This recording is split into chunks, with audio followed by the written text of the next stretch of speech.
আসসালামু আলাইকুম রহমতুল্লাহ। আশা করি সকলে ভালো আছেন। আপনাদের সকলকে স্বাগতম এসকেডি ফেল স্কুলে। গত ভিডিওতে ত্রিকোণমিতি 9.1 অনুশীলনের 11 থেকে 15 নম্বর পর্যন্ত অঙ্ক সমাধান করে দিয়েছিলাম। আজকের ভিডিওর মাধ্যমে আমরা 16, 17 এবং 18 নম্বর অঙ্কের সমাধান করব। আমি এখানে এই তিনটা অঙ্ক রাশি তুলে রেখেছি, চলুন দেখি কিভাবে এই তিনটা অঙ্কের সমাধান করতে হয়। 16 নম্বর বলেছে tan a divided sec a plus 1 minus sec a minus 1 divided tan equal 0। তার মানে লেফট হ্যান্ড সাইড থেকে আমাদেরকে রাইট হ্যান্ড সাইডের মান কত, 0, এটা প্রমাণ করতে বলেছে। আমি যদি এখানে লিখি লেফট হ্যান্ড সাইডে কি আছে, tan a ডিভাইডেড কি আছে sec a প্লাস 1 মাইনাস এরপরে হচ্ছে sec a মাইনাস 1 ডিভাইডেড হচ্ছে tan।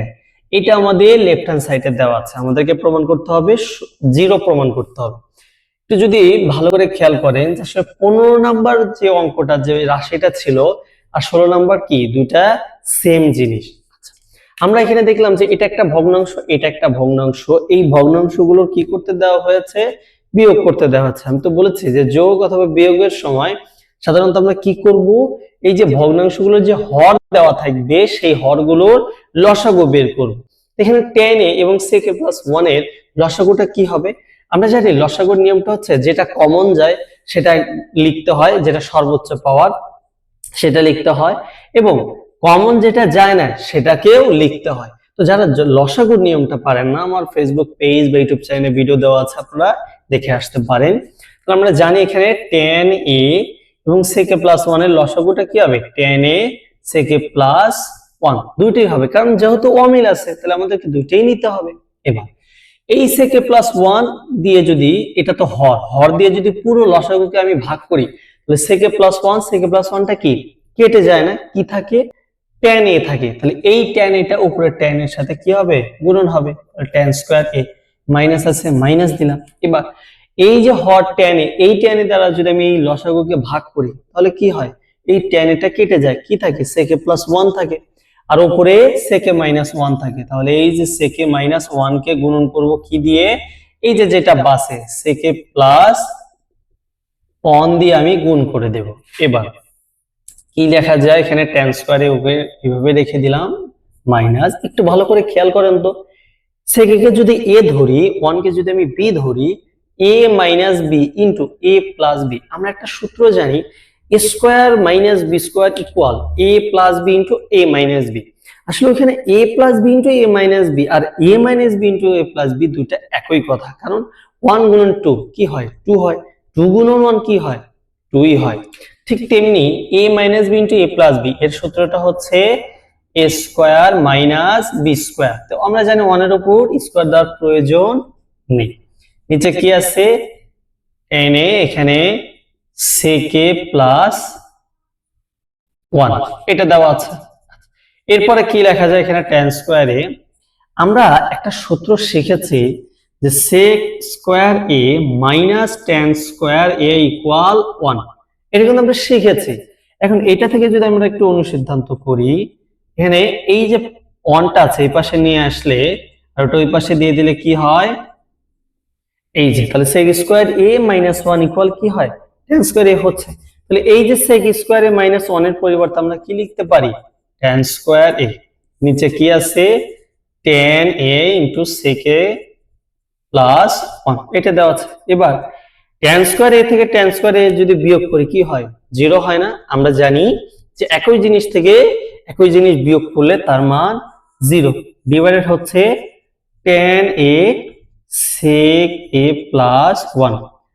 আমরা জানি যে 0 কে পৃথিবীর যে কোনো জিনিস দ্বারা যদি ভাগ করা হয় তাহলে সেটা কি হয়, 0 হয়। তাহলে আমাদের তো রাইট হ্যান্ড সাইডে 0 প্রমাণ করতে বলেছে, এর মানে রাইট হ্যান্ড সাইড। সুতরাং left hand side equal right hand side. আমাদের যেহেতু 6 থেকে 20 পর্যন্ত প্রমাণ করতে বলেছে, আমরা এখানে কি লিখে দিলাম, প্রুফড। কেউ যদি প্রমাণিত লেখে তারপরেও কারেক্ট হবে। আশা করি এটা বোঝাতে পেরেছি। ঠান্ডা মাথায় বুঝবেন, আগে যে অঙ্কগুলো সেগুলোর মতোই, আসলে নতুন কোনো নিয়ম নেই। একটা অঙ্ক দুইটা অঙ্ক ভালো করে বুঝতে পারলে আসলে যতগুলো অঙ্ক আছে তাহলে সবগুলোই আপনারা কি বুঝতে পারবেন এবং বাসায় করতে পারবেন। আচ্ছা, এবার 17 নম্বরটা কি বলেছে, tan θ plus sec θ এর উপরে whole square equal 1 plus sine theta divided 1 minus sine theta, মানে এই লেফট হ্যান্ড সাইড থেকে আমাদের এই রাইট হ্যান্ড সাইডের মানটা প্রমাণ করতে হবে। ঠিক আছে, চলুন দেখি কিভাবে আসলে এটা প্রমাণ করা যায়। লেফট হ্যান্ড সাইড যদি আমি লিখি, সরি এখানে কি আছে, tan theta plus sec theta এর উপরে হোল স্কয়ার দেওয়া আছে, তাই না? আচ্ছা, আমাদের যেহেতু রাইট হ্যান্ড সাইডে সাইনের কথা বলা হয়েছে, তাহলে এখানে tan বা sec এ কোনো একটু যদি আমরা পরিবর্তন করে দেখি যে সাইন টাইন আসার সম্ভাবনা আছে কিনা, আমি যদি এখানে একটু লিখি বা এই দুটোকে আমি এমন ভাবে পরিবর্তন করব যাতে আমাদের আসলে রাইট হ্যান্ড সাইডে যেটা বলে সেটা আসার একটু সম্ভাবনাও আছে, সেই সাথে সাথে আবার দুটো যে আমি পরিবর্তন করব মিল যেন থাকে। যদি লিখি tan এর একটা কিন্তু সূত্র জানি, আমরা কি সূত্র জানি, যে tan theta equal sin theta divided কি cos থিটা, এই সূত্রটা কিন্তু আমরা জানি।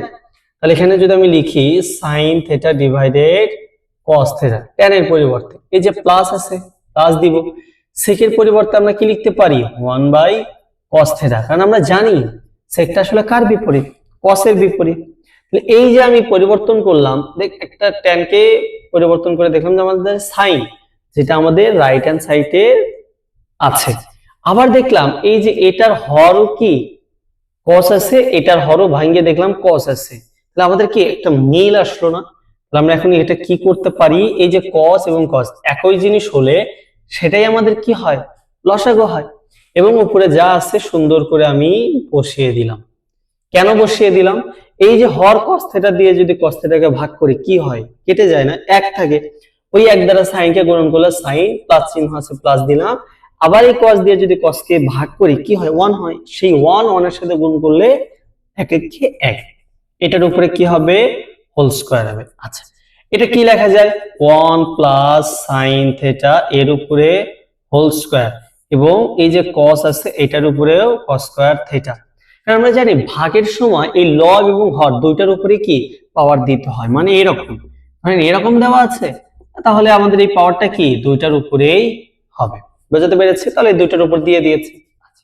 এবার এই যে 1 plus sin theta whole square, নিচে এই যে cos স্কয়ার থিটা, আমরা একটা সূত্র শিখেছি, কি সূত্র শিখেছি, যে sin square theta plus cos square theta equal 1, কি শিখেছি, sin square theta plus cos square theta equal 1 শিখেছি। তাহলে এখানে cos স্কয়ার থিটা সমান সমান কি হচ্ছে, 1 মাইনাস sin স্কয়ার থিটা, এটা তো হচ্ছে, তাই না? তাহলে এখানে cos স্কয়ারের পরিবর্তে 1 মাইনাস sin স্কয়ার থিটা লেখা যায়, এই যে cos স্কয়ারের পরিবর্তে 1 মাইনাস sin স্কয়ার থিটা লিখে দিলাম, ঠিক আছে?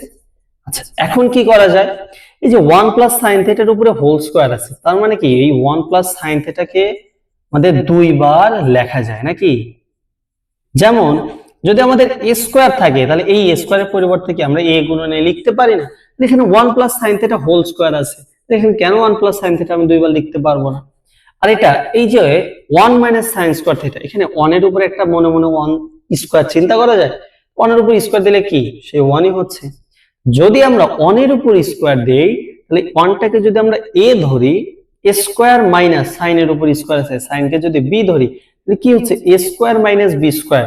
আমরা জানি a স্কয়ার মাইনাস b স্কয়ারের সূত্র জানো কি, a plus b into a minus b, বুঝতে পেরেছি? এইটা হচ্ছে আমাদের সূত্র।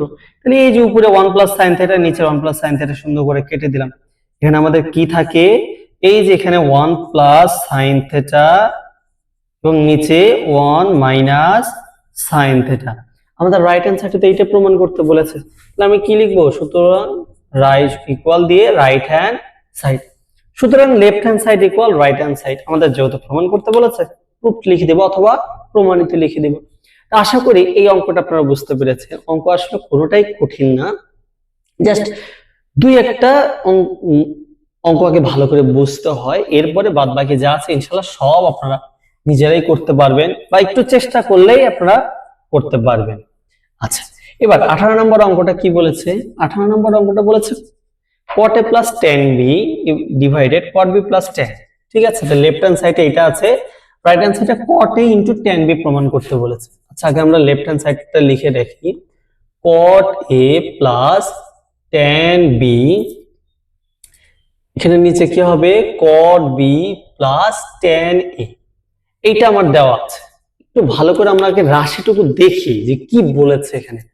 দেখলাম এখানে কট এবং কট মিল আছে, কিন্তু কটের ক্ষেত্রে কোনটা আমাদের অমিল আছে। এই কোনটা হচ্ছে এ, এই কোনটা হচ্ছে বি। আচ্ছা, টেন আর টেন মিল আছে, কিন্তু টেনের এটা হচ্ছে বি কোণ, এটা এ। এখন আমরা যদি এরকম করি যে কোন কোন মিল রেখে যদি কাজ করি, তাহলে আমাদের সুবিধা হবে। কিভাবে সুবিধা হয় দেখাচ্ছি। যে আমরা এই যে যেহেতু এটা টেনে আছে, তাই না, এটা কি আছে, টেনে আছে, তাহলে আমরা জানি যে কট আসলে কার বিপরীত, টেনের বিপরীত। তাহলে আমরা যদি কটের পরিবর্তে 1/10 লিখি, তাহলে এই টেনে এবং নিচের টেনে কিন্তু আমাদের একটা মিল থেকে গেল, তাই না।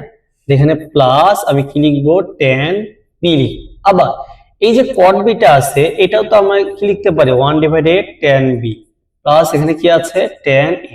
দেখেন এই যে আমি কটটাকে পরিবর্তন করলাম, কেন পরিবর্তন করলাম, যে এখানে আমাদের পরিবর্তন করলে এই যে কোণ এবং এই যে কোণ মিলে যায়, আবার ট্যান এবং ট্যানটাও কি মিলে যায়। আবার এই কট বিটাকে পরিবর্তন কেন করলাম, এই যে ট্যান এবং এই যে উপরের ট্যান এটা মিলে যায়, কোণ এবং কোণটাও কি মিলে যায়। আচ্ছা, এবার আমাদের কাজ কি, আমাদের কাজ দেখলাম ধরেন নিচের এই অংশটুকু আমাদের নাই, ধরে নেন যে নিচে এটা আমাদের নাই, এই যে মাঝে যে ভাগ যে টান আছে না, এটার উপরে চিন্তা করেন। আপনার নিচে কি আছে এটা চিন্তা করতে হবে না, আপনি কি চিন্তা করবেন, এই যে ইকুয়ালের মাঝে থেকে যে আমি লম্বা দাগটা টেনেছি, হ্যাঁ, এই দাগটা আপনার এটার উপরে চিন্তা করেন। উপরে কি আছে, 1/10a প্লাস 10b, এটা দেওয়া আছে না, 1/10a প্লাস 10b, এটা দেওয়া আছে। একটু ভালো করে খেয়াল করেন তো, এখানে একটা একা এবং একটা ভগ্নাংশ আছে। এরকম যদি হয়, সেটা যদি যোগ এবং বিয়োগ করতে বলে, আমরা যেন কি শিখেছি, যে এরকম হলে আমাদের যেটা ভগ্নাংশ থাকবে তার যে হর যেটা থাকে সেটা আমাদের কি হয়, লসাগু হয়। তাহলে আমি এখানে এখানে কি দেব, একটা সুন্দর করে টান দিব, এই যে 1/10a প্লাস 10b, এটা যেহেতু ভগ্নাংশ, তাহলে 10a হর, এটাই আমাদের কি হবে, লসাগু হয়। এবার এই 10 এই হর দ্বারা যদি আমি এটাকে ভাগ করি, কত হয়, 1 হয়। সেই 1টা উপরে গুণ করলে 1, এই যে প্লাস চিহ্ন আমি সুন্দর করে প্লাস দিলাম, যে একা থাকে তাকে আমাদের ডিরেক্টলি কি করতে হয়, গুণ করতে হয়। তাহলে এই যে লসাগু 10 দিয়ে এই যে একা আছে 10b, ওকে কি করব, গুণ করে দেব। আশা করি এটা আপনাদেরকে বোঝাতে পেরেছি। আচ্ছা, এবার উপরে গেল, এবার চিন্তা করেন যে উপরে কিছু নাই, নিচে আছে, সেটা কি, 1/10b প্লাস 10, এটা নিচে চিন্তা করেন। তাহলে এই যে একটা ভগ্নাংশ আর একটা একা আছে, তাহলে আমাদের কি লসাগুটা কি হবে বলেন তো, এই যে ভগ্নাংশ যেটা সেটা হয় না, যে 10b, এটা আমাদের কি হবে, লসাগু হবে। তাহলে এই যে 10b যে হর, এই 10b দিয়ে এই 10b কে ভাগ করলে 1 হয়, সেই 1টা যদি এই উপরের 1 এর সাথে গুণন হয়, 1 কে 1, এই যে প্লাস আছে প্লাস দিয়ে দিলাম, যে একা আছে তাকে ডিরেক্টলি যা গুণন করব, তাহলে এখানে 10a 10b হয়। বোঝাতে পেরেছি। তাহলে এই যে আমরা উপরেও ছিল সেটার কাজ করেছি, এই যে ইকুয়ালের মাঝে ভাগ আছে, আমরা ইকুয়ালের মাঝে ভাগটা দিয়ে আবার নিচেও আছে, নিচেও কাজ করে নিয়েছি। যদি আপনাদের কনফিউশন হয়, আপনারা একটু সাইডে এরকম আলাদা একটু নোট করে নেবেন, যে ঠিক আছে উপরে কি আছে, উপরেরটা একটু আমি দেখি, তারপর নিচে কি আছে, নিচেরটা একটু দেখি। আলাদা করলে আসলে একবার দুইবার পাঁচবার করলেই দেখবেন কি, যে এইগুলো নিয়ে আর যে অঙ্কই থাক না কেন, যে অধ্যায়ই থাক না কেন, আর কনফিউশনে পড়বেন না। এখন এটা কি লেখা যায়, এই যে এইটা হচ্ছে উপরে 1 প্লাস 10 10b ডিভাইডেড 10, এটা আমার একটা ভগ্নাংশ। এই যে ইকুয়ালের মাঝে টান আছে মানে ভাগ 1 প্লাস 10 10b ডিভাইডেড 10b, এটা হচ্ছে আমার আরেকটা ভগ্নাংশ। তো আমি বলেছি যে উপরে অথবা নিচে যে কোনো একটা ভগ্নাংশই যদি হয়, যে কোনো একটাতে ভগ্নাংশ এবং ভাগ চিহ্ন হলে কি হয়, যে সেটা ভাগ আর রাখা যাবে না, সেটাকে আমাকে গুণনে পরিবর্তন করতে হবে। তাহলে আমি যদি এখানে লিখি 1 প্লাস 10a 10b ডিভাইডেড হচ্ছে 10, এই যে ভাগ আছে দিলাম গুণন, আর নিচের যে ভগ্নাংশ সেটা কি পরিবর্তন হয়, তার মানে এই হর চলে যাবে, এই হর চলে যাবে লবের কাছে এবং লবটা চলে আসবে কার কাছে, হরের কাছে। লিখলাম। এবার এই যে 1 plus 10b 1 plus 10a 10b, অনেকে আছে কি এই ব্র্যাকেটটা না দিয়ে কাটে, না এটা কাটা যাবে না, কেন, 1 এখানে একটা পদ, 10a 10b এখানে একটা পদ, এই দুইটা পদ তখনই উপরে নিচে কাটা যায় যখন সেটা এক পদ থাকবে। আমরা ব্র্যাকেট দিয়ে বোঝালাম এই সম্পূর্ণটাকে আমি এক পদে পরিণত করেছি, এটাও ব্র্যাকেট দিয়ে বোঝাচ্ছি সম্পূর্ণটাকে আমি এক পদে পরিণত করেছি। এখন এইটা এবং এইটা কেটে দেওয়া যায়, বুঝতে পেরেছি? অনেকে ব্র্যাকেট ছাড়া কেটে দেয়, এটা উচিত নয়। আচ্ছা, এবার উপরে কি থাকে tan b, নিচে কি থাকে tan। আচ্ছা, এইটার ক্ষেত্রে দেখলাম যে কেটে যে যাচ্ছে, তাই এটা অবশ্যই কি থাকে এখানে 1 থাকে না? 1 ডিভাইডেড এই যে কি tan হচ্ছে 1 ডিভাইডেড এখানে tan গুণন, আর tan b ডিভাইডেড কি 1 থাকে না? তাহলে নিচে তো 1 এর দরকার নাই, তাহলে এখানে tan b। তাহলে এটা থেকে আমাদের যদি একটু আমরা এইখানে দেখি এই লাইনের পরবর্তী, তাহলে 1 ডিভাইডেড tan, এটা কার সূত্র? আমরা জানি cot এর সূত্র, ইনটু এই যে tan b আছে, তাহলে এখানে tan b ইকুয়াল কি আমাদের রাইট হ্যান্ড সাইডে তো এটাই প্রমাণ করতে বলেছে, সুতরাং left hand side equal right hand side. যেহেতু আমাদেরকে প্রমাণ করতে বলেছে, তাহলে আমরা এখানে কি লিখে দিলাম? প্রুভড লিখে দিলাম। তো যদি আমাদের বলতো যে দেখাও যে, তাহলে আমরা শোয়ের অথবা দেখানো হলে লিখে দিতাম। তো এই হচ্ছে আমাদের 16, 17 এবং 18 নম্বর অঙ্কের সমাধান। আশা করি আপনারা বুঝতে পেরেছেন। এই যে ভিডিওটা দেখলেন, এটা বা কিছু শিখলেন, কি করবেন? বাসায় বসে থেকে সুন্দর করে এগুলো প্র্যাকটিস করবেন। আগের অঙ্কগুলো দেওয়া আছে, সেগুলো বাসায় বসে দেখবেন এবং শিখবেন, এবং বাসায় বসে প্র্যাকটিস করবেন। একবার দেখে না বুঝলে আবার দেখেন, শিখেন, তারপরে প্র্যাকটিসে যান এবং প্র্যাকটিসটা বেশি বেশি করেন। তো বারবার প্রত্যেকটা ভিডিওতে একই কথা বলি যে যত বেশি প্র্যাকটিস করবে সে তত বেশি পারদর্শী হবে। আশা করি ভিডিওটা আপনাদের ভালো লেগেছে। ইনশাআল্লাহ দেখা হবে পরের কোনো ভিডিওতে। আসসালামু আলাইকুম ওয়া রাহমাতুল্লাহ।